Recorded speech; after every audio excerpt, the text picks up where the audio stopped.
નમસ્કાર, હું છું જલ્પા ક્ષત્રિય અને આપ જોઈ રહ્યા છો કે ન્યૂઝ. કોરોનાના વેક્સિનના વધામણા થઈ ચૂક્યા છે. 16 જાન્યુઆરીએ રસીકરણ પણ શરૂ થવાનું છે. Serum institute of India Covishield vaccine કે જે મુદ્દે ભારતને ગર્વ મળ્યું છે. કોરોના મહામારી કે જેનાથી આખું વિશ્વ હેરાન પરેશાન હતું. ફક્ત ને ફક્ત કેટલાય મહિનાઓથી વેક્સિનની રાહ જોવાઈ રહી હતી.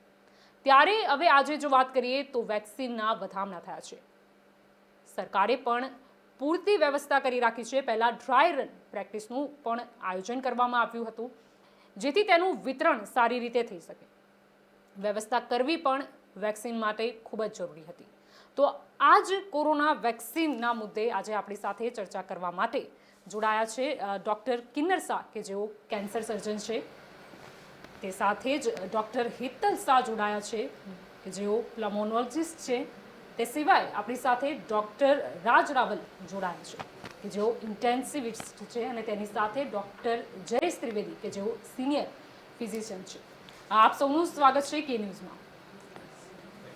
કિરણભાઈ, સૌથી પહેલો પ્રશ્ન પૂછીશ કે કોરોના વેક્સિન તો આવી ગઈ છે એટલે બધાએ રાહતની જે શ્વાસ છે તે પણ લઈ લીધો છે, પરંતુ આપણે એની પહેલા જો કોરોના કાર્ડની વાત કરીએ તો ડૉક્ટર તરીકે આપને એ કાર્ડ બહુ જ નજીકથી જોયો છે, તો એ વિશે શું કહેવા માંગશો? આઈ થિંક સૌથી પહેલાં તો હું એ જ કહીશ કે થેન્ક ગોડ કે આપણે જાન્યુઆરીમાં છે અને જાન્યુઆરી 2021, કેમ કે જે રીતે 2020 ગયો છે ને એ રીતે હું તો as a cancer surgeon I see less patients of corona, અને કોરોનાના જે પેશન્ટ્સ હોય તો અમારે સર્જરી એમાં પોસ્ટપોન કરવી પડે. પણ મારા જે કલીગ્સ જે છે સાથે, તો આપણે એમની પાસેથી સાંભળીએ કે they were the actual front line workers, કે જે કોરોનાના પેશન્ટ એમની પાસે જતા હતા અને એ લોકો એમને ટ્રીટ કરતા હતા. અને આપણી પાસે આખું ગ્રુપ છે આપણી પાસે, કે starting from physician to a lung specialist or a પલ્મોનોલોજિસ્ટ and a intensivist. અને આપણે એમની પાસેથી શોર્ટમાં સાંભળીશું કે એમના છેલ્લા 10 મહિના કેવા રહ્યા. હેતલ. કોરોનાએ ઘણું બધું શીખવાડ્યું છે. એઝ અ ડૉક્ટર પણ હું કહી શકું કે આ રોગ અમારા બધા માટે નવો હતો, કારણ કે વાયરસ નવો હતો. દરેક વાયરસ પોતાની અલગ પ્રકારની લાક્ષણિકતા સાથે આવતો હોય છે. શરૂઆતના ફેઝમાં વાયરસ શું છે, વાયરસ પર કઈ દવા અસર કરે છે, આખી દુનિયાને એ ક્વેશ્ચન હતો. ધીરે ધીરે આપણને નવી નવી દવાઓ આવતી ગઈ, આપણને ખ્યાલ આવતો ગયો. ઇનફેક્ટ ઓટોપ્સી રિપોર્ટ્સ પરથી ખબર પડવા માંડી કે આ વાયરસ કેટલો ફેફસાને અને શરીરના બધા અંગોને કેટલું તકલીફ કરે, જેને આપણે સાર્સ કહીએ છીએ આ વાયરસને. ધીરે ધીરે વાયરસ ખબર પડી, પણ અનફોર્ચ્યુનેટલી વાયરસે ખૂબ જ ઝડપથી એનું માથું ઉચક્યું. ખૂબ જ રેપિડલી કોન્ટેજિયસ વાયરસ હતો. ઘણા બધા લોકો એની લપેટમાં આવી ગયા. As a front line warriors તરીકે હું કહી શકું કે એક દિવાળીની આસપાસનો જે સમય હતો, that I can't forget in my life, કે રોજ નવા 25 પેશન્ટ્સના ફોન આવે, રોજ 250 કોલ એટેન્ડ કરવાના આવે. ક્યાંય એડમિશન માટે પેશન્ટને દાખલ કરવા માટેની હોસ્પિટલો ખાલી નથી. સો વેક્સિનનું જે વેલકમ છે, I think vaccine is right ટાઈમે આવી ગઈ છે આપણી પાસે, કે જેથી આપણે એને સારી રીતે યુઝ કરીને આ મહામારીને આપણે માત આપી શકીએ. ડૉક્ટર રાજ, આપનું શું કહેવું છે? કોરોના કાર્ડ તો આપે બી જોયું છે. યસ, ના એટલે બહુ સાચું કીધું કે કોરોના કાળે અમને ઘણું બધું શીખ્યું. એક ડૉક્ટરની ભૂમિકા કહું તો ડૉક્ટર્સ આર વુન્ડેડ હીલર્સ, જેને કહેવાય કે પોતે ઘાયલ હતા પણ ધેન દે આર હીલિંગ. આજે કેટલાય ડૉક્ટર્સ અમારા મિત્રો કે જે પોતે કોરોનામાં સંકળાયેલા, હું પોતે જયેશભાઈ કિન્નરભાઈને બી થઈ ગયેલો. અને હવે આ અમારા ફેમિલીની પરિસ્થિતિ અને પેશન્ટોની સારવાર દરમિયાન જેવી તકલીફો પડતી હતી એ મેં બહુ નજીકથી જોઈ છે. એટલે આ ટાઈમ અમને નહીં ભૂલાય. અને બીજું શું હતું કે આ રોગ એવો છે કે જે બધા માટે નવો હતો. એટલે it is like a shooting in the dark. આજે તમે સોલ્જરોમાં તમે સરહદ ઉપર લડતા હોય તો તમને ખબર સામે દુશ્મન દેખાય છે, અહીંયા તમને દુશ્મન દેખાતો નથી. સો એક જેને કહેવાય ને કે ભયનું વાતાવરણ હતું. અમે હસતા મોડે કામ કરતા હતા, પણ વી એક્સેપ્ટ કે there is a lot of anxiety about this disease. અને થેન્ક ગોડ કે એટલીસ્ટ હવે વેક્સિન આવી ગઈ છે. વેક્સિન હવે ટૂંક સમયમાં લોકોને અપાવવાની શરૂઆત થશે, તો I think good time is બિગિંગ.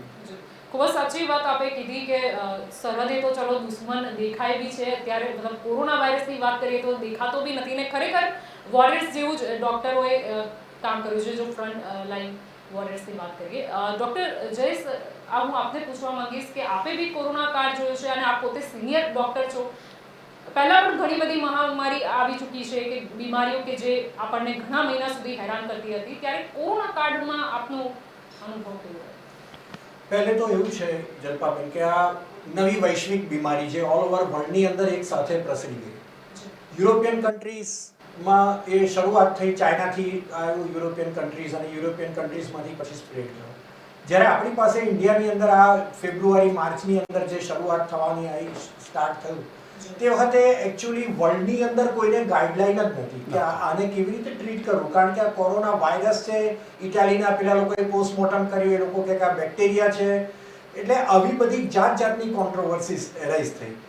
એના ઉપર કઈ મેડિસિન એક્ટ કરશે, હાઇડ્રોક્સીક્લોરોક્વિન પહેલા એવું માનવામાં આવતા હતા અને વર્લ્ડ હેલ્થ ઓર્ગેનાઇઝેશને એવી રીતે ડિક્લેર કર્યું હતું કે એ ડ્રગ સારી હશે. પછી એ ખબર પડી કે એ ડ્રગ ના ચાલે. એટલે એવી સિચ્યુએશનની અંદર જ્યારે ડોક્ટર્સ પોતે જ એમને જ કોઈ ગાઈડલાઈન ના હોય, નવી જ વસ્તુ આવી હોય, તો એ સંજોગોમાં એની સામે ફેસ કરવું. અને જે હેતલબેન અને રાજે વાત કરી એ પ્રમાણે પુષ્કળ કોન્ટેજિયસ ડિસીઝ કે જ્યારે અમે એમને પેશન્ટ્સને ટ્રીટ કરતા હતા ત્યારે અમને બધાને સંક્રમણથી ફેસ કરેલા છે. પણ તે છતાંય અમે લોકો જે ટ્રુ વોરિયર્સ કહેવાય કે માતા સુધી અમે કામ કરીશું, એ અમારા આશયથી અમે લોકો બધાએ બહુ હાર્ડ વર્ક કર્યું અને we have come to a reality. એ વાત સાથે તો હું પણ એગ્રી છું કે જેટલા પણ ડોક્ટર અને નર્સિંગ સ્ટાફ હતો ખરેખર ખૂબ જ બધા ઓલમોસ્ટ કારણ કે લોકો તો પોતાના ઘરમાં સેફ માટે પુરાઈ રહેતા હતા, પણ જો ડોક્ટરની વાત કરીએ તો તેઓ પોતાના ઘર પરિવારને છોડીને પોતાની ફરજ ઉપર. અને ડૉક્ટર નહીં, જે તમે જે બોલ્યા નર્સિંગ સ્ટાફ, એટેન્ડન્ટ્સ, કે એ લોકો જે બધું, કેમ કે એમના સહકાર વગર કશું શક્ય જ નથી. એટલે પરિસ્થિતિ કેવી હતી કે અમારે કોઈને ક્વોરન્ટાઇનનો ટાઈમ જ નહોતો કે 15 દિવસ તમે ક્વોરન્ટાઇન થાઓ, ધેટ વોઝ નોટ પોસિબલ. એટલે કન્ટિન્યુઅસ વાયરલ લોડ અમારે બધાને આ ફેસ કરવો જ પડ્યો. અને એ બી એ સિચ્યુએશનમાં કે જ્યારે અમને ખબર જ નથી કે કઈ ડ્રગ્સ અમને હેલ્પફુલ થઈ શકશે કે જેનાથી અમારી લાઈફ બચશે.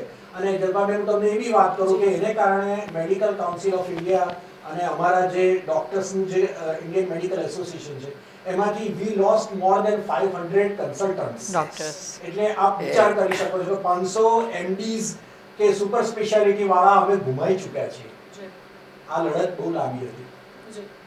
હવે ફાઇનલી કોરોના વેક્સિન આવી ગઈ છે એટલે લોકોએ રાહતનો શ્વાસ તો લીધો જ છે, પરંતુ શું લાગે છે કે આ વેક્સિન કેટલી ફાયદાકારક રહેશે અને આ વેક્સિન પછી પણ લોકોએ શું સાવચેતી તો રાખવી જ પડશે, કારણ કે અમુક લોકો એવા છે કે જે કોરોના કાળમાં પણ માસ્ક વગર ફરી રહ્યા હતા. તે લોકો જે રીતે મતલબ રસ્તા ઉપર એમને નીકળી જતા હતા, તેમને કોઈ સંક્રમણનો ભય નહોતો. અમુક લોકો તો એવું પણ કહેતા હતા કે કોરોના વાયરસ જેવું કશું છે જ નહીં. હવે જ્યારે કોરોના વેક્સિન આવી ગઈ છે ત્યારે વેક્સિન બાદ પણ લોકોએ શું સાવચેતી રાખવી પડશે? જી કિરણભાઈ, આપથી સર. એટલે આમાં શું છે કે આઈ થિંક જે અમારા કલીગ્સે કીધું ને કે we have seen a complete scientific approach અને research evolving in front of us. કે શરૂઆતમાં જે આપણે ખબર જ નહોતી પડતી કે આ રોગ કઈ રીતે એટેક કરે છે. શરૂઆતમાં આપણે વેન્ટિલેટર્સ પાછળ બહુ ભાગ્યા. પછી જેમ હેતલબેને કીધું કે શી ઇઝ અ પલ્મોલોજિસ્ટ, ત્યારે કીધું કે ભાઈ ઓકે, રિસર્ચ શોડ કે ભાઈ વેન્ટિલેટર્સની એકચ્યુઅલી જરૂર નથી, કે કોરોના અલગ રીતે એટેક કરે છે. અને એ જે રીતે એટેક કરે છે તો એમાં વેન્ટિલેટર્સ નહીં પણ ઓક્સિજન છે, લોહી પતલું કરવાની દવા જે છે એ જરૂર છે. ટોસિલિઝુમેબ વચ્ચે બહુ જ ઇન્ટરેસ્ટિંગ ડ્રગ થયું, એનું બ્લેક માર્કેટિંગ એ થયું. તો થોડા વખતમાં એ પણ આવ્યું કે ભાઈ બધામાં જરૂર નથી, ખાલી એવા પેશન્ટ્સ કે જેમાં સાઇટોકાઇન સ્ટોર્મ થતો હોય તો એમાં જ જરૂર છે. પછી રેમડેસિવિર આવ્યું, HCQS જે જયેશભાઈએ કીધું. એટલે આપણે આખું આ એક સાયન્સને આપણે ઇવોલ્વ થતા જોયું છે લોકોએ, મેડિકલ કમ્યુનિટીએ, બધાએ જ. અને એમાંથી આપણે છેવટે આ સ્ટેજ ઉપર આવ્યા છે. પણ એમાં ફંડામેન્ટલ જે તમારો સવાલ જે છે ને કે લોકોનો સહકાર તો જોશે જ. ત્યારે એ લોકો બહુ ગાંઠતા નહોતા, હવે તોય લોકો ઘણું જ સારું કરી રહ્યા છે, સહકાર આપી રહ્યા છે. ગવર્મેન્ટે થોડા હાર્શ મેઝર્સ લેવા પડ્યા છે, હેવી પેનલ્ટીઝ, અને 1000 રૂપિયા રિયલી હર્ટ થાય છે. પણ આપણે ત્યાં લોકોએ તોય છૂટથી હજારો રૂપિયા આપ્યા, કરોડો રૂપિયા ગવર્મેન્ટે કલેક્ટ કરેલા છે. પણ આ માધ્યમ થ્રુ એ જ કહેવાનું છે કે વેક્સિન યસ તમને બચાવશે, પણ વેક્સિન પછી પણ લાઈફ તો તમારે થોડો વખત આ જ રીતે રહેવાનો છે. માસ્ક, સોશિયલ ડિસ્ટન્સિંગ હજી થોડો વખત તમારે આ જ રીતે ચાલુ રાખવાનું છે. ડૉક્ટર હેતલ, આપનું શું માનવું છે કે વેક્સિનથી લોકો આમ રિલેક્સ તો થઈ ગયા છે, પણ એટલું પણ રિલેક્સ ના થવું જોઈએ? આપને શું લાગે છે? આમાં કેવું છે કે વેક્સિન જ્યારે 70% ઓફ પોપ્યુલેશનને જો અપાઈ જાય ત્યારે બધા રિલેક્સ થઈ શકે કે ભાઈ એવું કહેવાય કે હર્ડ ઇમ્યુનિટી ડેવલપ થઈ છે. એટલે જ્યાં સુધી 70% પોપ્યુલેશનને વેક્સિન નહીં મળે ત્યાં સુધી તો આપણે સાવચેતી રાખવાની જ છે. તમને નથી ખબર કે તમારા સામેવાળાએ એ વેક્સિન લીધી છે કે નથી લીધી. વેક્સિનનું પોતાનું કહીએ તો વેક્સિન ડેફિનેટલી આ એક વેક્ટર ઇન્ડ્યુસ વેક્સિન છે અને આ જે વેક્સિન છે એની ઘણી સારી એફિકેસી પણ પ્રૂવ થયેલી છે અને એનું જો પ્રોપર રીતે એની ચેઇન સાચવે અને એ વેક્સિનના જે 2 ડોઝ આપવાના હોય છે, એક 0 ડોઝ કે જે ડે 1 પર આપવામાં આવે અને બીજો ડોઝ જે 4 વીક્સ પછી 28 દિવસ પછી આપવામાં આવે. એ 2 ડોઝ ગયા પછી બોડીમાં એની સામે એક ઇમ્યુન રિસ્પોન્સ જનરેટ થશે. એ ઇમ્યુન રિસ્પોન્સ પછી તમને આવનારા થોડાક સમય સુધી એ જે તે વાયરસની સામે એ તમને રક્ષણ આપે. એટલે એ આપણને કોરોના વાયરસ સામે રક્ષણ આપી શકે. ડૉક્ટર રાજ, હું એ પૂછવા માંગીશ, ચલો વેક્સિન આવી છે, કોરોના મહામારી માટે સ્પેસિફિકલી એ કરવામાં આવી છે, તો બીજા જે બીમારી છે એમાં કેટલી રાહત રહેશે કે આ વેક્સિનની અસર એટલી નહીં થાય? સી બેઝિકલી આ વેક્સિન છે ડિસીઝ સ્પેસિફિક વેક્સિન છે. જેમ આપણે પોલિયો થયો તો પોલિયોની વેક્સિન એમાં કામ લાગે, મિઝલ્સની વેક્સિન લો તો મિઝલ્સ ના થાય, જેમ પહેલાં સ્મોલ પોક્સની વેક્સિન હતી તો તમને સ્મોલ પોક્સ ઇરેડિકેટ થઈ ગયો. એવી રીતે આ વેક્સિન છે એ માત્ર ને માત્ર કોરોના માટે છે. પણ આ વેક્સિન જે છે એ જે લોકોને ડાયાબિટીસ હોય, બ્લડ પ્રેશર હોય, ઉંમરલાયક જે માણસો હોય, જે લોકોને એક કરતાં વધારે બીમારી હોય, એ બધા માટે તો આ આશીર્વાદરૂપ છે. કારણ કે એ લોકોને કોરોના થાય ત્યારે એ લોકોને સામાન્ય દર્દી કરતાં એ લોકોમાં એની વધારે અસર જોવા મળતી હોય છે, કોરોનાની ઘાતક અસર જોવા મળતી હોય છે. એટલે એ દર્દીઓ માટે આ વેક્સિન એક મસ્ટ છે. એ એકચ્યુઅલી ગવર્મેન્ટની બી એ પ્રાધાન્યતા છે કે હેલ્થકેર વર્કર પછી આજે જે લોકોને આ બધા જે હાઈ રિસ્ક પેશન્ટ્સ છે, હાઈ રિસ્ક પેશન્ટ જેને કહેવાય, તો એ લોકોને આ વેક્સિન આપવાની પ્રાથમિકતા છે. એટલે એ લોકોએ તો ખાસ લેવી જોઈએ, એમના માટે આ મસ્ટ છે. ડૉક્ટર જયેશ, આપ પોતે સિનિયર ડૉક્ટર છો, આપનું શું માનવું છે કે આ સરકારે જે નિર્ણય લીધો છે કે પહેલા ફ્રન્ટ લાઈન વોરિયર્સ છે કે જેમને ખાસ જરૂરિયાત છે એમને આપવામાં આવે, અને બીજું કે જે ઉંમરલાયક છે કે જેમને કોઈ મોટી બીમારી છે તેમને પ્રાથમિકતા આપવામાં આવશે, આપનું શું કહેવું છે? બરાબર છે, જે એમણે ક્રમ નક્કી કર્યો છે બિલકુલ તદ્દન સાચો છે. કારણ કે તમે પેશન્ટ થઈને તમે હોસ્પિટલમાં જશો તો તમને જે ટ્રીટ કરનાર ડૉક્ટર છે એ સંક્રમિત નથી પહેલી વાત, અને એ આગળ વધીને એ તમને ટ્રીટ કરવા માટે સક્ષમ હશે. એટલા માટે પહેલા તમે હેલ્થ વર્કર્સને તમે આપો કે જેને કારણે તમારી હેલ્થ સચવાય. અને બીજી વસ્તુ કે જે ડૉક્ટર રાજ સાહેબે વાત કરી એ પ્રમાણે જે કોમોર્બિડ કન્ડિશન્સ છે કે જે લોકોને પેશન્ટ્સને ઓલ્ડ એજવાળા હોય, જેમની બોડીની ઇમ્યુનિટી ઓછી હોય, અથવા કેટલાક ડિસીઝીસ, દાખલા તરીકે એમણે જે કહ્યું એ પ્રમાણે ડાયાબિટીસ હોય કે જે India is a capital of diabetes, એટલે વર્લ્ડના highest number of diabetic patients અત્યારે ઇન્ડિયન છે. એટલે દર 5 પેશન્ટ તમે લો ડાયાબિટીસનો તો એક એમાં ઇન્ડિયન આવે. દેટ મીન્સ કે આપણે બહુ હાઈ લેવલના ડાયાબિટીક પેશન્ટ્સ છે. તો એ સંજોગોમાં પ્લસ કોરોનરી આર્ટરી ડિસીઝ, જેને હાર્ટ એટેક આવે છે, એન્જિયોપ્લાસ્ટી કરેલી હોય, બાયપાસ સર્જરી કરેલી હોય, કિડનીના ડિસઓર્ડર છે, કિડની ટ્રાન્સપ્લાન્ટ કરેલા પેશન્ટ્સ હોય, જે લોકોને સિરોસિસ હોય, જે લોકોને નેફ્રોટિક સિન્ડ્રોમ, એટલે એવા બધા ઘણા રોગો છે કે જેની અંદર બોડીની ઇમ્યુનિટી ઘટી જતી હોય છે. તો એ ઇમ્યુનિટી જ્યારે ઘટી જાય તો એની સંક્રમણની પ્રક્રિયા વધારે ફાસ્ટ થાય છે અને વાયરલનો ગ્રોથ પણ એમાં વધારે થતો હોય છે. એ લોકોમાં મૃત્યુઆંક પણ વધારે હોય છે, હોસ્પિટલનો સ્ટે પણ વધારે હોય છે. તો એ સંજોગોમાં એક દર્દીઓને તમે પહેલેથી કવર કરીને રાખો તો સંક્રમણની પ્રક્રિયા ઓછી થશે અને એ ઇકોનોમી દેશને બચાવશે. કારણ કે આ દર સિરિયસ પેશન્ટને તમે વેન્ટિલેટર કે આઈસીયુ કેર કે એ બધામાં જે ખર્ચો થાય એના કરતાં વેક્સિનેશનનો ખર્ચો ઘણો ઓછો હોય છે. અને પ્લસ એની લાઈફની ગેરંટી હોય છે કે તમે 90% ઇમ્યુનિટી જે આપે એટલે તમને બચાવી શકે છે. અને માની લો કે લીધા પછી પણ તમને કદાચ કોઈ બીજા ગ્રુપનો વાયરસ જે કદાચ રેઝિસ્ટન્ટ હોય ને આવી ગયા હોય તો પણ એમાં તમને હોસ્પિટલાઇઝેશન કરવાની જરૂર નથી હોતી, અને પ્લસ મૃત્યુઆંક અથવા કોમોર્બિડ ડિસીઝ હોવા છતાં પણ તમે બચી શકો છો. ડૉક્ટર કિન્નર, હું આપને પૂછવા માંગીશ કે ચલો કોરોના વાયરસ હતો પહેલા, ત્યારે ચલો એની વેક્સિન શોધાઈ રહેતી, પણ અચાનકથી આ બ્રિટનમાં જે નવો જે સ્ટ્રેન છે તે આવ્યો, તો આના ઉપર વેક્સિન કેટલી ફાયદાકારક રહેશે કે પછી નવી કોઈ વેક્સિન? સી આપણે પહેલાં જે વાત કરી એમ આ વાયરસ જે છે ઇટ હેઝ સરપ્રાઇઝ એવરીબડી, અને વાયરસનો સ્વભાવ જ છે કે મ્યુટેશન કરવાનો, એટલે થોડો વખતે એનો મ્યુટેશન થવામાં જ છે. એટલે જેમ આપણે શુદ્ધ ગુજરાતી ભાષા બોલીએ ને તો વાયરસ એનો સ્વભાવ બદલી રહ્યો છે. હવે આ વાયરસનું કામ જ એ છે કે મ્યુટેશન કરવાનો છે. વેક્સિન્સ જે છે એ બ્રોડ બેઝ હોય છે, પણ ઓનલી ટાઈમ વિલ ટેલ કે આ વેક્સિન્સ જે છે એ આ મ્યુટન્ટ સ્ટ્રેન સામે પણ અસર કરશે કે નહીં. અને fortunately at least as of now, if I am not wrong, કે આ મ્યુટન્ટ સ્ટ્રેન આપણે ઇન્ડિયામાં કદાચ એટલો મોટો પ્રોબ્લેમ નથી જેટલો યુકેમાં અને યુએસમાં છે. ઇવન જે વૈજ્ઞાનિકોએ આ વેક્સિન બનાવી છે, સપોઝ ફાઇઝર અને મોડર્ના, ઇવન આપણી જે સ્પુટનિક છે, એ લોકો એવું ક્લેમ કરે છે કે they are covering this new strain. So but આ તો કેવી વસ્તુ છે, ટાઈમ જ ઓનલી ટાઈમ. આપણી પાસે એક એક્ઝામ્પલ છે. દાખલા તરીકે જે સ્વાઇન ફ્લૂની વેક્સિન હતી, આ સેમ ગ્રુપના વાયરસ છે, વાયરસનું ગ્રુપ એક જ છે. એટલે એક શોધાઈ વેક્સિન ત્યારે H1N1 માટે હતી, પણ પછી H5N2, H5N1 એ બધા ઉપર એની એફિકસી પ્રૂવ થયેલી છે કે એમાં પણ બેનિફિટ આપે જ છે.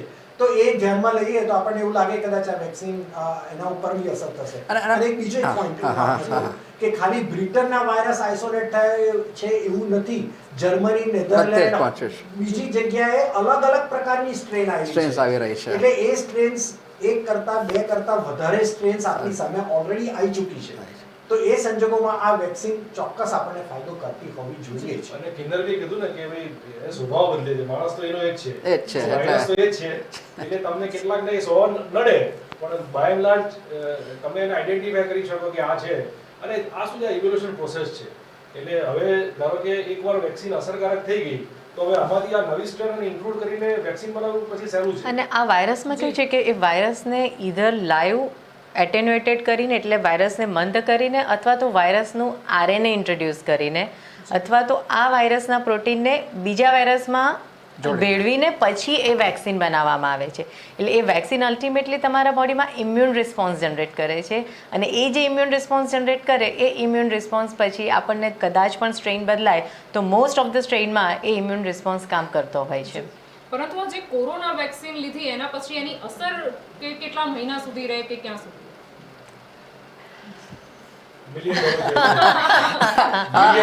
I think number one is we should appreciate કે કદાચ આટલું જલ્દી આપણે વેક્સિન લાવી શક્યા છે, અને a vaccine which is quite useful, અને definitely not quite, it is definitely useful. The question કે ક્યાં સુધી એની અસર રહેશે એ I think for all of us it is a question mark. અને ઇવન ધ સાયન્ટિસ્ટ કે અગેન જે ડૉક્ટર રાવલે કીધું કે આ એક ઇવોલ્યુશન છે, એટલે એમાં આપણે જસ્ટ વેઇટ એન્ડ વોચ. પણ અત્યારે એટલીસ્ટ એ લોકો ક્લેમ કરે છે કે 6 to 8 months સુધી તો વાંધો નહીં આવે. પછી આપણે એટલા હેટ્રોજિનસ પોપ્યુલેશન છે, દરેકને અલગ પ્રોબ્લેમ્સ હોઈ શકે છે, એ કોઈકને કંઈક થોડુંક પ્લસ માઇનસ થઈ શકે છે, પણ ઓવરઓલ આ જે વેક્સિન્સ છે 6 થી 8 મહિના સુધી તો પ્રોટેક્શન આપવાના છે. અને આપણે ચેઇન તોડીશું, વાયરસની જે ચેઇન છે એ તોડીએ, એ આપણને મેક્સિમમ ફાયદો કરશે 6 થી 8 મહિનાની જે આપણે વાત કરીએ પ્રમાણે. વાયરસ 100% આપણને કવર ના કરે. વાયરસની જે ક્ષમતા કહેવાય, વેક્સિનની જે ક્ષમતા કહેવાય એ 80 થી 90% હોય, પણ પાછી તો આપણને સોશિયલ ડિસ્ટન્સિંગ છે, સેનિટાઇઝેશન છે, માસ્ક છે, એ બધાનું તો યુઝ ચાલુ રાખવાનો જ છે કે જે આ વાયરસની, જેમ જયેશભાઈએ કીધું કે વાયરસની ચેઇનને એ અટકાવશે. એ વાયરસની ચેઇન અટકશે તો વાયરસ ઢીલો પડશે અને આગળ સ્પ્રેડ થતો. પોઈન્ટ ખાસ અંડરલાઈન કરવાની છે, ખાસ ક્લિયરલી મેન્શન કરવાની છે કે વાયરસ ખતરનાક, વેક્સિન ભગવાન, હવે એવરીબડી ઇઝ સેફ, બધા નોર્મલ થઈ જાવ એવું નથી. See, we should appreciate the efforts of government. Yes. Yeah, just first time when we heard news from Moderna in June, કે જૂનમાં જ્યારે મોડર્નાના ફર્સ્ટ ટાઈમ ફ્રન્ટલાઈન ન્યૂઝ આવ્યા હતા કે ભાઈ કોવિડની વેક્સિન બની રહી છે. So the government has not disclose. Actually Serum ઇન્સ્ટિટ્યૂટનું ફેઝ એનો જે preclinical trial they have started in June only. So એ લોકોના they have started in June. So the government has taken a huge efforts to develop this vaccine. અને વેક્સિનની they are claiming કે effect 6 થી 8 મહિના છે. So we trust them. And by and large all vaccines અને આજે Covishield vaccine છે એ તમારી વાત સાચી છે કે એણે બધા ટ્રાયલમાંથી એ પાસ થઈ Yes, ગયેલી છે. yes. Yeah he is right. Phase 2 3 બધા જ જે સાયન્ટિફિક રીતે જે થવી જોઈએ એ રીતે જ વેક્સિન ડેવલપ થઈ છે. એવું નથી કે ભાઈ અમેરિકાએ બનાવી એટલે આપણે કોઈ પાણી ભેગું કરીને થોડી દવા નાખીને આપી દીધી, એવું નથી. બીજું મેક્સિમમ માસ પ્રોડક્શન વેક્સિન કરવાની ઇન્ડિયાની મોનોપોલી છે. Yes. સિરમ ઇન્સ્ટિટ્યૂટ એ ઓલ ઓવર વર્લ્ડની અંદર જે માસ વેક્સિનેશન્સના જે ડિસીઝના પ્રોગ્રામ થાય છે એના બધાનું 80% of the manufacturing is in our country. એટલે આપણા માટે એ બહુ મોટો, ખુશીની બહુ અને ગર્વની વાત મોટી છે. વસ્તુ બહુ જ ગર્વની આઈ વાત. થિંક જે લેસ ધેન એમણે વાત કરી કિન્નર સાહેબે કે એ પ્રમાણે જે આ વેક્સિન આપણે બહુ શોર્ટ પીરિયડની અંદર લેસ ધેન 1 યર આપણે ફેબ્રુઆરીથી ઓનસેટ થતું હતું અને આપણે Exactly. અત્યારે જાન્યુઆરીમાં we are with vaccine. With vaccine. એટલે તમે વિચાર કરો કે 11 મહિનાની અંદર બધા ફેઝ કમ્પ્લીટ કર્યા, પેશન્ટને ઓલ રાઈટ કર્યા and then we have come to a conclusion કે ઇફેક્ટિવ વેક્સિન આપણે મૂકીએ અને છીએ. આ આપણો વર્લ્ડનો લાર્જેસ્ટ ઇમ્યુનાઇઝેશન કેમ્પેઇન છે કે આપણે એક સાથે 30 કરોડ લોકોને વેક્સિન આપવા જઈ રહ્યા છીએ.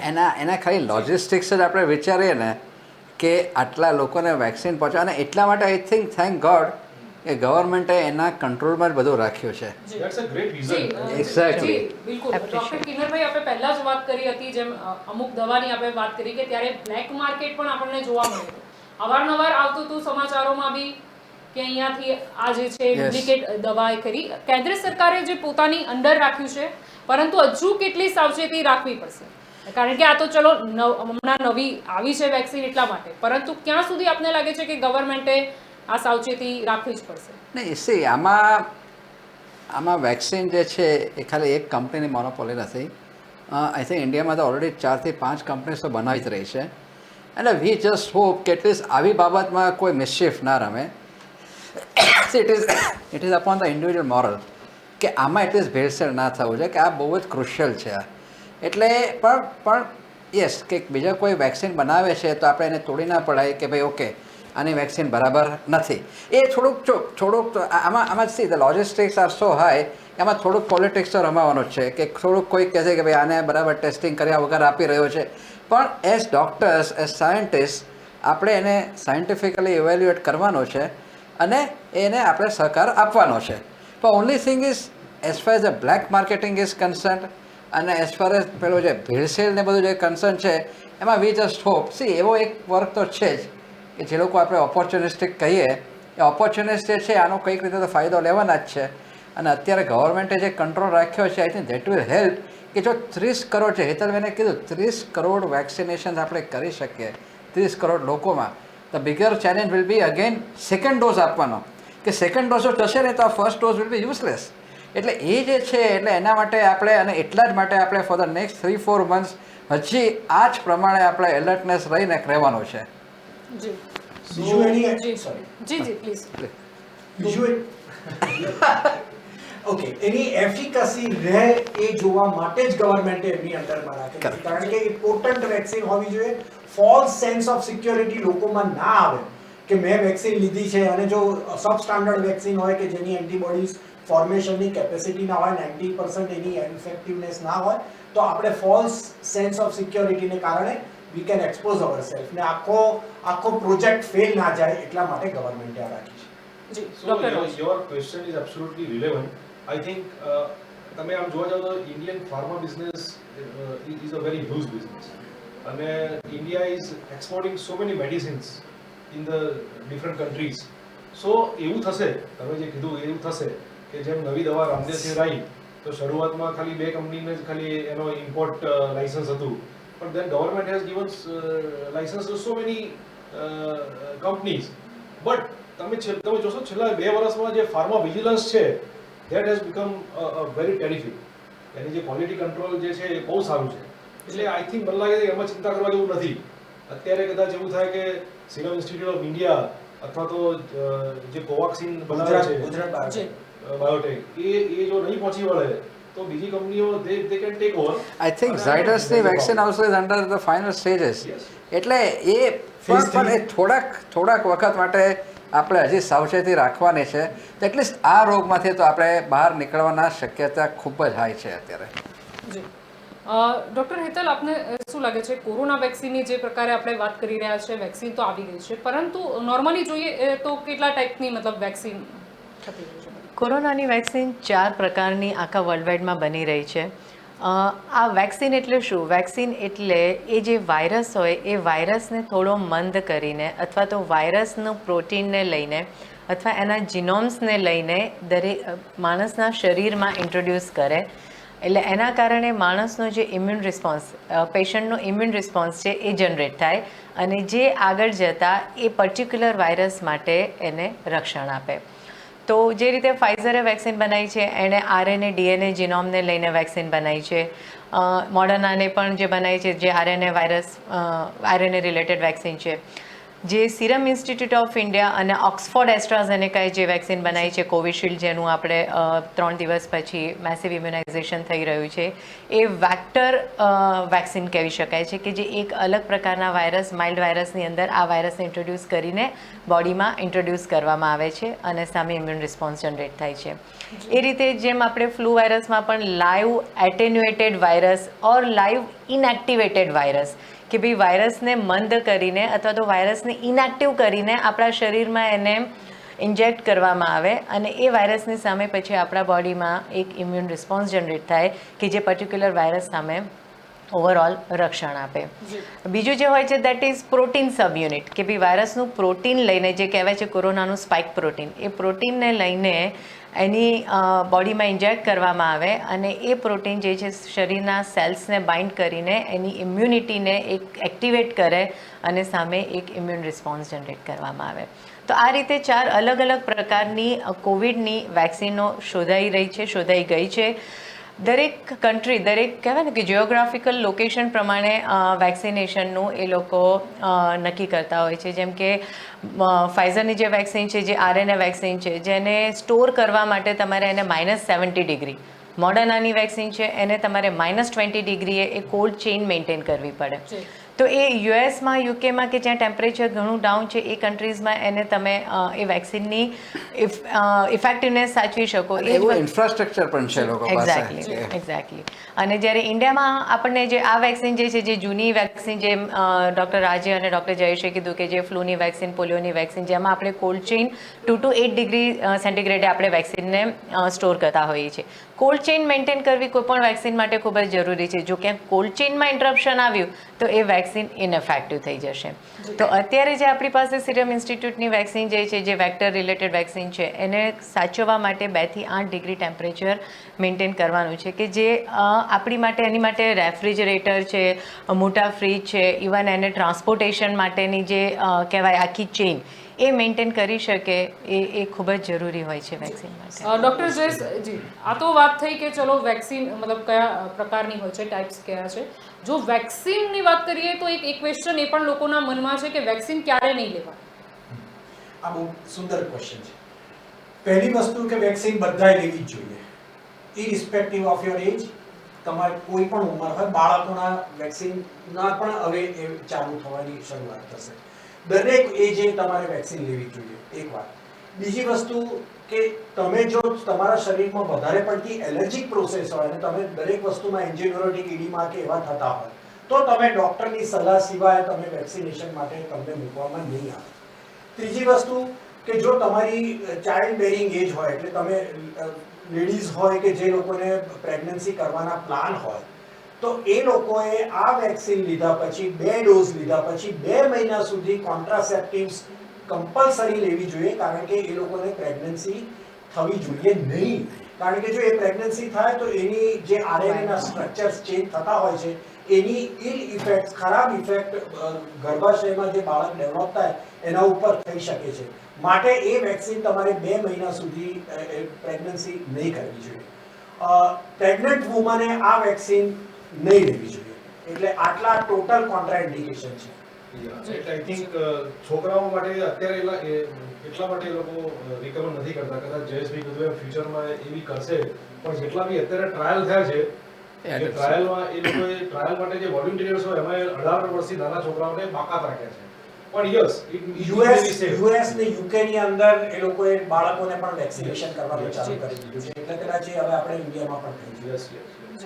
તો ડૉક્ટર રાજ, જ્યારે વાત થઈ રહી છે કે વેક્સિન ક્યારે નહીં લેવાની, ત્યારે એક લોકોના મનમાં એ પણ પ્રશ્ન ઉદ્ભવે જ છે કે ભલે અપ્રુવલ મળી ગઈ છે વેક્સિનને, પરંતુ શું આની કોઈ આડઅસર થઈ શકે છે? સી આજે પહેલા આપણે નાનપણમાં કોઈ વેક્સિન લેતા હતા અથવા તો આપણે નાના ટેનિયાઓને વેક્સિન આપીએ તો એક દિવસ તાવ આવે, ત્યાં આપણું ખજવાળ થાય, ત્યાં એક નાનકડું સોજો આવી જાય. સો આ બધી જે આડઅસરો છે એ રૂટીન છે, સામાન્ય છે, એનાથી ગભરાવાની જરૂર નથી. એટલે મોટાભાગની જે આડઅસરો છે આ બધી છે કે તાવ આવે, જ્યાં જગ્યાએથી ત્યાં દુખાવો થાય, ત્યાં નાનકડું તમને સોજો આવી જાય, લાલ કલર ખંજવાળ આવે. બહુ ઓછા જેને કહેવાય ને કે 1 in 1000 કદાચ અથવા 1 in 10,000 કે એકાદો પોઝિટિવ કેસ આવે છે. I think out of 4 vaccine એકાદા પેશન્ટને પોઝિટિવ થયો છે અને 1 in 10 લાખ ડેથ થયું છે. જી. સો અને this is very common. death was because of some other reason. Some other reason. that is also because of other reason. So આ બધી જે આડઅસરો છે એ બીજી જે વેક્સિન આપણે આપીએ છીએ એમાં બી થાય જ છે, અથવા નાની વધારે થતી હશે, પણ એ શું છે કે એ આપણી સામાન્ય જિંદગીનો ભાગ બની ગયો છે. આ નવી છે એટલે આપણને એમ થાય છે કે ભાઈ આની આડઅસરો વધારે છે. એટલે કે કોરોના વેક્સિન અપાય ત્યારબાદ બી નક્કી નથી કરી શકાતું કે આ વેક્સિનની આડઅસર થઈ કે આપને બીજી કોઈ બીમારી છે એના લીધે No, પણ આડઅસરો બહુ ઓછી છે. એટલે I think probably all the doctors will agree કે મીડિયા થોડુંક રેશનલ રાખવું પડશે કે કદાચ કંઈક આડઅસર થઈ તો તમે એને સખત આમ ગ્લોરીફાય કરી દો, એવું નહીં કરતા. કેમ કે એક્ઝેક્ટલી અને કંઈ પણ સાઈડ ઇફેક્ટ કે રિએક્શન personalize જાય છે કે આવ્યું તો એમની- ચેક કે એનું કારણ શું છે એમાં. આમાં રિસ્ક રિવોર્ડ અમારે ભણવામાં એવું આવે કે રિસ્ક કેટલું છે અને રિવોર્ડ કેટલું છે. રિવોર્ડ ઇઝ એક્સ્ટ્રીમલી હાઈ, બહુ જ risk benefit ratio જે કહીએ છે. અગેન્સ્ટ કશું જ છે નહીં, રિસ્ક છે જ નહીં.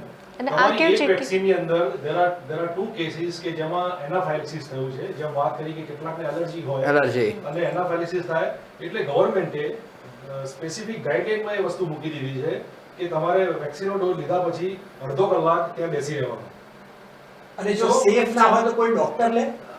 જી. અને વસ્તુ કેવું છે કે અલ્ટિમેટલી તમે વાયરસને જ શરીરમાં ઇન્જેક્ટ કરી રહ્યા છો, તો વાયરસ એનો એક ઇન્ફ્લામેટરી રિસ્પોન્સ તો જનરેટ કંઈક કરવાનો જ કરવાનો છે. છે. એટલે 2 દિવસ તો એ વાયરસની નાની મોટી અસર તો દેખાવાની જ છે. જી. એટલે this is like it is acceptable. આ તમે થોડું નાનું ઝેર આપો તો શું પછી એ ઝેર સામે મોટો મારણ થઈ એના જેવું છે. જી, બોડીનો એટલે રિસ્પોન્સ આવી એટલે જાય. આડઅસર જો થોડી ઘણી દેખાય છે તો એનાથી ડરવાની જરૂર નથી. એ ખાલી રાઈટ, જેમ પોલિયોમાં બી આપણે રસીની જેમ વાત કરી કે નોર્મલી રસીમાં બી નાના બાળકોને તાવ આવી જતો હોય છે, પણ ગભરાવાની જરૂર જરૂર નથી નથી. હોતી. ટ્રિપલ વેક્સિન એ બધામાં બહુ કોમન તાવ છે. જી. હવે જેમ વાત થઈ આપણી કે વેક્સિન તો અલગ અલગ છે, પણ ચલો ભારત જોડે કદાચ અત્યારે વિકલ્પ કદાચ ઘણીઓ ગાંઠિયો બચ્યો છે, પરંતુ આગળ જતાં જો બીજી પણ વેક્સિન આવશે ત્યારે કદાચ એવું થતું હોય છે કે હંમેશા લોકો જ્યારે પણ કન્ફ્યુઝ થાય, ખાસ કરીને આ મેડિકલ બાબતે, તો એ લોકો ડૉક્ટરોની સલાહ લેવા જતું હશે. એટલે બની શકે છે આપની જોડે બી કોઈ પેશન્ટ આવે કે કોરોનાની વેક્સિન લેવી છે તો કઈ લેવી? 4 કંપનીની દવા આવી ગઈ છે, કઈ લેવી બોલો? જી ગુડ ક્વેશ્ચન. જી, કિન્નરભાઈ આપની શરૂઆત કરીએ આપણે. નહીં સી આમાં જે પણ વેક્સિન્સ આવવાની છે એ આફ્ટર ડ્યુ પ્રોસેસ જ એ લોકો લાવવાના છે, બરાબર છે. એટલે એમાં આપણને શું અવેલેબલ છે તો એનો બરાબર રીતે ચેક કરીને લેવામાં કશો જ વાંધો નથી.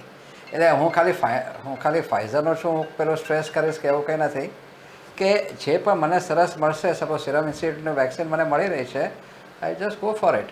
કે ફોર દેટ મેટર ઝાયડસ કે સી આ બધી જ વેક્સિન્સ જે officially they come through a process. આમાં એવું નથી કે મને ઈચ્છા થઈ કે બીજી બધી દવાઓ જે છે કે મને ઈચ્છા થઈને મેં બનાવવા માંડે, એવું નથી. આમાં એક પ્રોસેસ છે. એ લોકોને હા ડીસીજીઆઈની અપ્રુવલ, આઈસીએમઆરની અપ્રુવલ એ મળે, ક્લિનિકલ ટ્રાયલમાંથી એ 4 ફેઝમાંથી નીકળે પછી જ એ વેક્સિનને અપ્રુવલ મળે છે અને પછી જ એ વેક્સિન આપણા સુધી પહોંચતી હોય છે. એટલે એમાં I think you cannot trap me કે ભાઈ હું આમાં લઉં કે આમાં લઉં.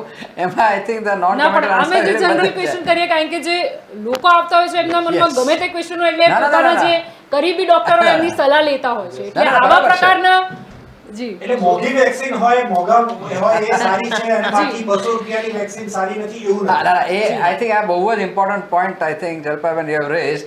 અને જે એક્ઝેક્ટલી જે એમણે હિટ કર્યો ને કે આપણે ત્યાં કેટલાય લોકોને એવું હોય છે કે આટલી સસ્તી છે યાર, તો આપણે તો પેલામાં જ જઈશું આપણે. એટલે એ નથી. એટલે જેમ કિંમત વાત કરી કે ઉપર ફાઇઝરની વેક્સિનમાં તમારે કોલ્ડ ચેન ને બધું ઘણા બધા સ્ટ્રિંજન્ટ ક્રાઇટેરિયા છે.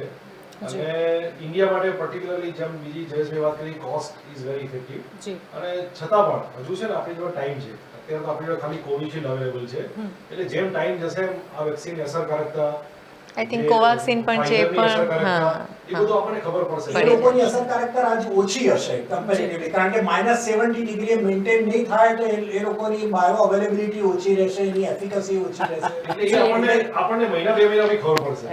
જ્યારે આપણે લોકોને ગાઈડ કરીશું તો લોકલ ફોર વોકલ જે છે ને એ જ કરવા જેવું છે. જી આત્મનિર્ભર.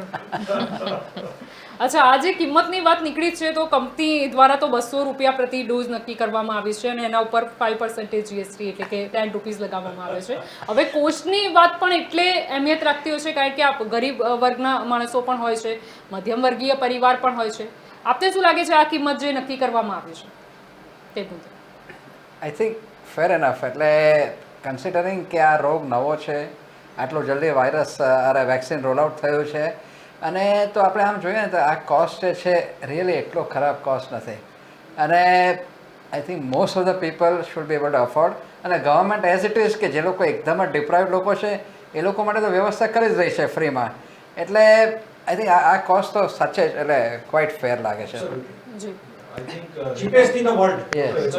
flu vaccine I think 800-900 રૂપિયાની પડે. હા 800 રૂપિયાથી Yes. ચાલે. એટલે This is This is nothing. આમ જોઈએ તો જી considering the magnitude of the problem કે આ ડેફિનેટલી આ બહુ જ સારું this is કહેવાય. subsidized rate. જી Yes. સરકાર દ્વારા તો પહેલાં પણ જ્યારે આ કોરોના વાયરસ નવો આવ્યો ત્યારે લોકડાઉન લાદી દેવામાં આવ્યું હતું, તો એ મુદ્દે આપનું શું કહેવું છે કે ત્યારે જે ડિસિઝન લેવાયો હતો એ કેવો હતો? I think probably all of us agree એ ડિસિશન બહુ જ સારો હતો, કેમ કે જે એપિડેમિક સ્પેનમાં ફ્રાન્સમાં એ ટાઈમમાં જે થયું હતું અને જે રેટ ઉપર લોકો ત્યાં મરતા હતા, માંદા પડતા મરતા હતા, ગોડ ફોરબિડ જો એવું સિચ્યુએશન જો ઇન્ડિયામાં આવી હોત ને તો આપણે ટોટલી આઉટ ઓફ કંટ્રોલ થઈ ગયો હોત સિચ્યુએશન, અને રિયલી મેસ થયો હોત. એ તરીકે આઈ થિંક આ ડિસિશન વોઝ એબ્સોલ્યુટલી રાઇટ.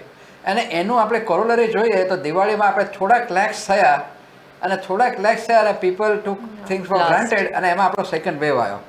એટલે એ જે છે લોકો ચલો ક્રિટિસાઇઝ કરતા હતા પોલિટિકલી કે ભાઈ ફર્સ્ટ વેવ પત્યો જ નથી ને સેકન્ડ વેવ આવ્યો છે, એવું નથી. આપણે સાયન્ટિફિકલી જોઈએ તો આપણે ત્યાં જો એવું પ્રોબ્લેમ થયો હોત ને ફ્રાન્સ ને ઇટલી જેવો, તો અહીંયા હાહાકાર થઈ ગયો હોત, અને તો પછી વધારે પોલિટિકલ ઇન્સ્ટેબિલિટી બધું જ થઈ ગયો હોત. એટલે આઈ થિંક પ્રોબેબલી એવરીબડી યા બીજી વસ્તુ એ કે એ જે આપણે લોકડાઉન કર્યો, વી બોટ સમ ટાઈમ, આપણે ટાઈમ ખરીદ્યો કે જેને કારણે આપણું ઇન્ફ્રાસ્ટ્રક્ચર ડેવલપ થાય. આપણી પાસે એટલા વેન્ટિલેટર થાય, આપણી પાસે એટલી પીપીઈ કિટ થાય, એટલા માસ્ક થાય, એટલા સેનિટાઇઝર્સ થાય, એ આપણી પાસે હતા જ નહીં, વર્લ્ડમાં કોઈ જગ્યાએ નહોતા. તો જે લોકોએ લોકડાઉન નથી કર્યું ત્યાં મૃત્યુ આંક આપણા કરતા ઘણો જ વધારે છે. 130 કરોડ 138 કરોડની જો ઇન્ડિયાની વસ્તી હોય અને એમાં જો અત્યારે 1.5-2 લાખ જેટલા ગુજરી ગયેલા હોય તો એ મૃત્યુ આંક ઘણો ઓછો કહેવાય. જી So wise men learns from others' mistake. Yes. ના અને થયું કે જે લોકડાઉનમાં આપણને ખબર બી પડી કે બીજા દેશમાં શું ચાલી રહ્યું છે, તો આપણને જે ટાઈમ મળ્યો એમાં આપણું ઇન્ફ્રાસ્ટ્રક્ચર ખાસું બધું ઇમ્પ્રૂવ કરવામાં ટાઈમ મળ્યો. આઈ થિંક સિવિલમાં લોકોએ 1200-1500 બેડની હોસ્પિટલ ક્રિએટ કરી બધી ગવર્મેન્ટ હોસ્પિટલમાં, અને પ્લસ આપણને કેટલા પ્રોટોકોલ આપણા બી ઇમ્પ્રૂવ થયા કે ભાઈ આ લોકો આ દવા વાપરે છે તો એ દવા આપણે વાપરીએ કે ના વાપરીએ. સો એટલીસ્ટ ધેટ હેલ્પ અસ અ લોટ. વાયરસને સમજી શકીએ આપણે. બેનિફિટ આપણને બહુ જ મળે. અને આ રોગ જેના બધા જ લોકો બ્લાઇન્ડમાં જ રમતા હતા, તો આપણે બીજાની ભૂલો જોઈ અને આપણે એને બહુ સરસ, નહીં તો આપણે એવું સિચ્યુએશન આપણે કદાચ ફેસ કરી જ ના શક્યા હોત. અને એમાં જે કેસ્કેડિંગ ઇફેક્ટ આવે ને, મલ્ટિપ્લિકેશન ઇફેક્ટ આવે ને, તો આપણે હાહાકાર થઈ જાય. ઇનફેક્ટ સેકન્ડ વેવને પણ આપણે કદાચ 1 મહિનાની અંદર જ કહી શકાય કે એને પણ આપણે કુલ કરી નાખ્યો, ડાઉન અને એ પણ એ સ્ટ્રિક્ટ કર્ફ્યુ કર્યું અને ફાઇન્સ curfew. પેનલ્ટીઝ ને બધું જે કર્યું, હા. એમાં લોકો માસ્ક પહેરતા થયા. અને તમે જોઈ શકો છો કે આપણા લોકો જે ઓર્ડિનરી લોકો છે એ લોકો સમજતા નહોતા, આપણે એમ કહીએ ચલો, પણ ત્યાંના લોકો પણ જે છે એ લોકો ઓર્ડિનરી સાબિત થયા છે. એ લોકો in the name of freedom કે ભાઈ તમે મને શેના કહી શકો એમ કરીને અત્યારે કેલિફોર્નિયા ને બધામાં જે રેટ ઉપર કેસીસ થઈ રહ્યા છે, શું કામ કે ત્યાં કે એ લોકો ગાંડા જેમ પાર્ટીઝ કરે છે. એ પાર્ટીઝ પછી કેવી ખબર છે કે એ લોકો કોરોનાના પેશન્ટને બોલાવે કે ચલ અને બધાને ભેટે, અને એમાંય કેટલાય લોકો મરી ગયા છે. એટલે એ રીતે આપણે જોઈએ ને તો definitely India has come up far better surprisingly, અને surprising for all of us. નહીતર જે આજે કીધું ને કે 500 ડૉક્ટર્સ જે ગયા છે એનાથી કદાચ એ આંક ઘણું જ વધારે હતું. એટલે કોરોના વેક્સિન તો આવી ગઈ છે, પરંતુ દરેક વખતે કંઈ પણ નવી વસ્તુ આવતી હોય ત્યારે બે સાઈડ હોય, એક પોઝિટિવ અને એક નેગેટિવ. અમુક લોકો છે તે વેક્સિનમાં બોલી રહ્યા છે કે ના, અમે આ વેક્સિન ના લઈ શકીએ. આપનું શું કહેવું છે ડૉક્ટર જયેશ, આપ સિનિયર છો? સી આમાં બધી અમુક પોલિટિકલ વસ્તુઓ હોય છે. અમુક જણા કોઈ રિલિજિયસથી કરતા હોય, કોઈ જણા એવું કહેતું હોય કે આની અંદર કંઈક બીફનું કે એવા કોઈ ડુક્કરની કે ચરબી કે એવું કંઈક છે. આપણી જે વેક્સિન્સ છે જે ઇન્ડિયાની અંદર છે એમાં એવું કશું જ છે નહીં. એ ખાલી ચાઇનાની વેક્સિન જે નીકળેલી છે અથવા તો રશિયન વેક્સિન્સ, એમાં એ કોમ્પોનન્ટ હોવાની શક્યતા છે, કારણ કે એ લોકો જીલેટિન યુઝ કરતા હતા. જ્યારે ઇન્ડિયાની વેક્સિન જે સિરમ ઇન્સ્ટિટ્યૂટ અથવા તો ભારત બાયોટેક અથવા ઝાયડસ બનાવી રહ્યા છે એમાંનું કોઈ તત્વ છે નહીં. એટલે એવી કોન્ટ્રોવર્સીસ મહેરબાની કરીને કે આ કોઈ ભાજપની વેક્સિન છે કે અમુક પાર્ટીની વેક્સિન છે એવું કંઈ હોઈ શકે કોઈ કે આ કોઈ પાર્ટી વેક્સિન છે.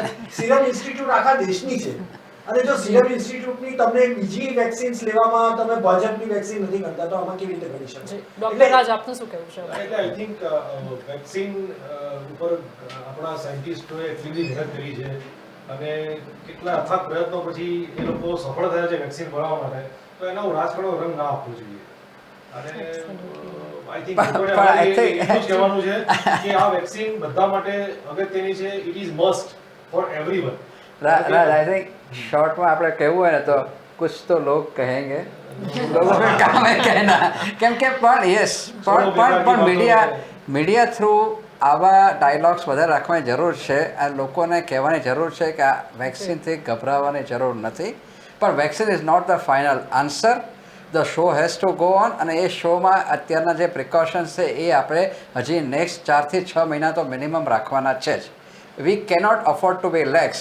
આપણે ઓલમોસ્ટ આ ગેમ આપણે જીતી ગયા છે, ઓલમોસ્ટ. અને especially compare to the world આપણે ડેફિનેટલી આપણે જીતી રહ્યા છે અને જીતી ગયા છે. હવે એને આપણે રિયલી ભગાડવાની ટ્રાય કરવાની જરૂર નથી. કિન્નરભાઈ જે કહ્યું બહુ સરસ વસ્તુ છે, કારણ કે આપણું ઇન્ટરનેશનલ માઇગ્રેશન ચાલુ છે. Yes. We are getting people from all over the world. જો દુનિયામાંથી બધેથી આવે છે, નવી સ્ટ્રેન્સ વાળી બધી કોરોનાના આવશે, તો એ સંજોગોમાં આ આપણે જે એમણે હેતલબેને કહ્યું માસ્ક, સેનિટાઇઝર્સ અને ડિસ્ટન્સ એ જરૂરી જ છે અને રહેશે. મીડિયા જેમ તમે વાત કરી કે વેક્સિન માટે તો તમારે અવેરનેસ ક્રિએટ કરવાની જરૂર છે, સાથે સાથે તમે આ બી કરજો કે બે ડોઝ કમ્પલસરી છે. હા, હજુ લોકોને એવું છે કે જે બીજી સામાન્ય વેક્સિનમાં 1 ડોઝ લીધો અને પછી તમે બીજો ડોઝ ના લો તો તમને કહેવાય કે એનો અડધો જ બેનિફિટ મળે, અને એ બી કદાચ લાંબો ટાઈમ ના રહે. જ્યારે તમે એનો બીજો ડોઝ લો તો જ એનો પ્રોપર ઇમ્યુન રિસ્પોન્સ આવે અને તમારા મેમરી સેલમાં એ રહે, તો એની તમને પ્રોલોંગ રક્ષણ મળે એનું લાંબો ટાઈમ સુધી. અને I think that will the biggest challenge for the government infrastructure કે 30 કરોડ ચલો વેક્સિન્સ કરી દીધા, પણ બીજા 30 કરોડ જે આપવાના છે એ જ 30 કરોડ લોકોને, that will be the biggest challenge. અને એના જ માટે એ લોકો સ્પેશિયલ એપ બનાવી રહ્યા છે કે ટુ કીપ અ ટેબ કે ભાઈ કોને કોને વેક્સિન મળેલું છે અને પછી who will be scheduled for the second dose. એટલે તમારે અવેરનેસ કરવાની જરૂર છે. યસ, બે ડોઝ લેવાના કમ્પલસરી છે. ના, એટલે આવા પ્રોગ્રામ્સ રિયલી બહુ જ ઇમ્પોર્ટન્ટ રહેશે.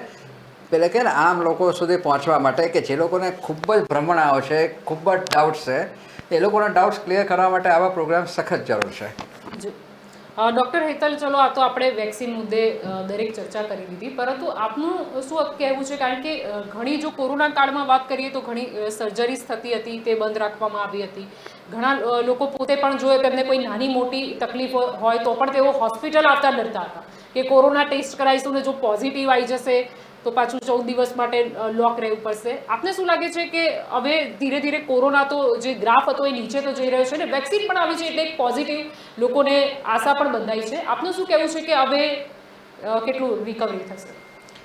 તમે કીધું એમ કે કોરોના સમયે દરેક માણસ દોડતો હતો કે કદાચ મને લોકડાઉન મને ક્વોરન્ટાઇન કરી દેશે, તો અત્યારે ઘણા બધા બીજા જે રોગો છે એ અત્યારે સરફેસ ઉપર આવી રહ્યા છે. જેમ કે હમણાંથી અમે જોઈએ છીએ તો એક ટીબી નામની આપણે જે કોમન ઇન્ડિયામાં જોવા મળતો હોય છે, એ ઘણા પેશન્ટને ખાંસી રહેતી હતી, પણ એ લોકો એક ડરતા હતા ડૉક્ટર પાસે જવા માટે કે મને ક્વોરન્ટાઇન કરી દેશે, મારા વારંવાર રિપોર્ટ કરાવશે, અને અત્યારે એ બધા તકલીફો લઈને આવી રહ્યા છે. એટલે ઘણા બધા રોગ હતા જે દબાયેલા હતા એ બધા અત્યારે આપણે નિદાન થઈ રહ્યા છે. કોરોનાથી હું એવું માનું કે ડર્યા કરતાં જો આપણે એને પ્રોપરલી કેર કરીને સાવચેતીથી આગળ વધીએ તો આઈ થિંક એને આપણે ડેફિનેટલી માત આપી શકીએ એમ જ છે. આજથી 100 વર્ષ પહેલાં સેમ આ જ રીતે 1919 અને 1920માં સ્પેનિશ ફ્લૂ આવ્યો હતો. એ વખતે પણ એ જે પેન્ડેમિક હતો એ પેન્ડેમિક પણ ઓલમોસ્ટ 2 વર્ષ રહ્યો હતો અને એનો જે સેકન્ડ વેવ આવ્યો હતો એ તો ખૂબ જ ખરાબ આવ્યો હતો. તો એની જો સરખામણી કરીએ તો આપણે અત્યારે એક સારા સ્ટેજે ઊભા છીએ કે આપણો ફર્સ્ટ વેવ અને સેકન્ડ વેવ પણ આવી ગયો અને સેકન્ડ વેવને પણ આપણે ખૂબ જ ઝડપથી એને માત મારી છે. તો કહેવાનો મતલબ કે જો હજી આપણે થોડુંક ધ્યાન રાખીશું અને આ જ રીતે આપણે પ્રોટોકોલને અને સરકારના નિયમોને જો દરેક સામાન્ય માણસ એને ફોલો કરશે તો વિધિન 4 to 6 months આપણે આમાંથી બહાર આવી શકીએ. અત્યારે તો વાત થઈ છે કે ફ્રન્ટ લાઇન વોરિયર્સ છે એમને પહેલા મતલબ આ વેક્સિન આપવામાં આવશે. જો હું આપ બોલું તો આપ બધા પણ ડૉક્ટર જ છો, તો કોણ કોણ વેક્સિન લેવાનું છે? બધા એટલે અમારી જે ઓડિયન્સ છે એમને જવાબ તો મળી જ ચૂક્યો છે. જો ડૉક્ટરો લેવા માટે તૈયાર છે વેક્સિન એટલે કે તેમને ભરોસો છે તો જ લે છે, એટલે લોકોએ ડરવાની જરૂર નથી. આ બધા મુદ્દા આજે આપણે એટલા માટે જ લીધા, આડઅસરથી લઈને દરેક ક્વેશ્ચન કે જે લોકોના મનમાં ઉદ્ભવતા હોય છે અને ડૉક્ટરથી સારી એડવાઇસ બીજું કોઈ નથી આપી શકતું. હવે છેલ્લે ડૉક્ટર કિન્નરભાઈ આપ શું કહેવા માંગશો જો કોઈ ઓડિયન્સને આપવું? ના આઈ થિંક કે આવા પ્રોગ્રામ્સ જે છે આપણે વધારે કરવાની જરૂર છે. કેમ કે આમાં શું છે કે દરેક જગ્યાએ પોલિટિક્સ તો આવવાનું જ છે, દરેક જગ્યાએ પોતાની બિલીફ્સ આવવાની છે, ખોટી સાચી બિલીફ્સ આવવાની છે અને દરેક જગ્યાએ લોકો ડિસ્ટર્બ કરવાની તો ટ્રાય કરવાના છે. જે સ્ટેન્ડર્ડ પ્રોટોકોલ્સ હોય કે સ્ટેન્ડર્ડ વસ્તુ હોય તો એ નોલેજ થ્રુ જ આપણે બધાને એમ્પાવર કરી શકીએ છીએ ડિસિશન મેકિંગ માટે કે ના જે થઈ રહ્યું છે એ બધું બરાબર થઈ રહ્યું છે. આમાં કોઈ કંઈ એમાં કોઈની કંઈ પેલું ષડયંત્ર નથી કે કોઈ એવું માલાફાઇડ ઇન્ટેન્શન્સથી આવું કરી નથી રહ્યા કે આ કોરોના અત્યારે હજી આ તારીખે પણ લોકો એવું કહે કે કોરોના જેવું કશું છે જ નહીં. એટલે ભાઈ કોરોના છે જ, હતો જ, છે જ અને હજી રહેવાનો જ છે. વેક્સિન આવી ગયું છે એ ડેફિનેટલી સારા સમાચાર છે. વેક્સિન આપણે ચાલુ કરી દઈએ છીએ, બધાએ લેવાનો છે અને જેમ ડૉક્ટર રાવલે કીધું કે પ્લીઝ વેક્સિન લીધું પણ બીજો ડોઝ લેજો, એ ખાસ યુ ટુ એન્શ્યોર. અને જે હેતલબેને જે કીધું કે વેક્સિન લીધું એટલે પછી વેલ યુ આર ફ્રી, એવું નથી. એ બધા જ પ્રિકોશન્સ લેવાના જ છે આપણે. It has to be a part of our life for the next at least 4 to 6 months. એ જ મારે ખાસ કહેવાનું રહેશે. ડૉક્ટર રાજ આપનું શું કહેવું છે? અને બીજું એક એડ કરવાનું કે એવી લોકોની માનસિકતા હોય છે કે ભાઈ મારા ઘરમાં 4 જણા લીધું તો હું નહીં લઉં તો ચાલશે. કીધું કે 70% લોકો લેશે તો હર્ડ ઇમ્યુનિટી આવશે, પણ હર્ડ ઇમ્યુનિટી આવશે તો જે 30 જણ નથી લીધી એવું નથી કે એ લોકો નહીં થાય, થવાના ચાન્સીસ તો છે જ. સો આ માનસિકતા છે કે ઘરમાં 4 જણા લીધું તો કે હવે મને હું નહીં લઉં તો હવે આ 4 તો લીધું છે મેં, મારે એમની જોડે લેવાનું છે. એટલે લોકો એટલા ઇનોવેટિવલી વિચારતા હોય છે ને. એટલે જ મેં આપને પહેલા પૂછી લીધું કે આપની જોડે એવા પણ પેશન્ટ આવવાના છે કે કઈ આમાંથી વેક્સિન લઈએ. એટલે the bottom line is vaccine is must for everyone. બધાએ વેક્સિન લેવાની છે. જ્યારે તમારે અત્યારે આપણી ઓપ્શન નથી, અત્યારે આપણે કોવિશિલ્ડ જ લેવાની છે અને કોવેક્સિન આપણા માટે એસઓએસ ગવર્મેન્ટે તૈયાર રાખી છે. પણ કદાચ ફ્યુચરમાં 2 મહિના પછી જ્યારે ઓપ્શન્સ હશે ત્યારે આપણને બીજા રિઝલ્ટ્સ બી ખબર પડશે, ત્યારે આપણી જોડે ઘણા બધા જે સારી હશે એ આપણે સજેસ્ટ કરીશું. પણ બોટમ લાઈન કે બધાએ વેક્સિન તો લેવાની જ છે, જે કંપનીની લે.